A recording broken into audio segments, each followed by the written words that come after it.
Nandito tayo ngayon sa Manila Memorial para dalawin si Oma at Opa, ang aking lolo at lola. Yes. Magulang po ni Congresswoman Joy Tambunting. Hello, Oma and Opa. Si Opa po, si Atty. Orlando Salvador, ay naglingkod bilang kagawad ng Barangay San Martin de Porres mula 1989 to 1994. Yes. For the information of our sa ating mga BFF.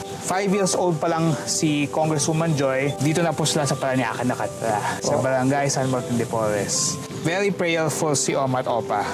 Isa sa mga nakuha ko sa kanila ay talagang dapat magdasal, mahalin ang pamilya. That's why kung makita nyo dito, pakita nyo nga itong sa puntod ni Oma at Opa. Kay Opa, I rest my case for the truth I found in God's word. God gave me eternal life in Jesus Christ, His only Son, the only way. Tapos kay Oma naman, it is a win-win situation. For me to live is Christ and to die is gain. So, super, ang laki po ng kanilang pagtiwala sa Panginoon. Yes. Very blessed ako na yung mga grandparents ko, both sa side ng dad ko, si Kong Gas, at sa side ng mom ko, si Kong Joy, ay talagang very prayerful.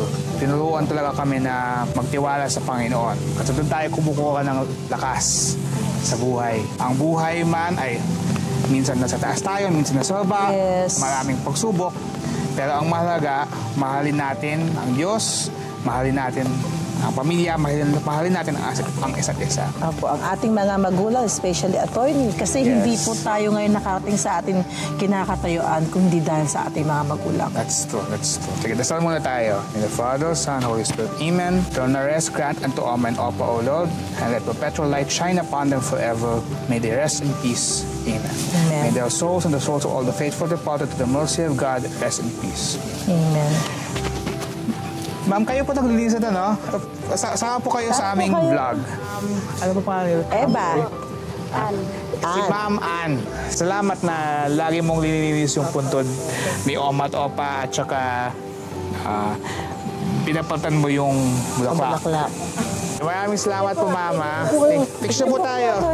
Picture po tayo. Kasama ka. Thank you, Oma and Opa, sa lahat ng tinuro mo sa amin. Please continue guiding us. Panalangin niyo kami na kami ay maging healthy, safe. Sa lahat ng aming gawain ay maging maayos at successful. Yes, I'm sure tuwan-tuwa yan si Oma. Nakita niya po kayo nakapagtapos sa pag-aaral, napatapos po kayo ni Mami Joy mo, tsaka ni Daddy Gas mo. That's correct. Nakatulad po ng iyong lolo. Okay, maraming salamat. Thank you, Oma and Opa.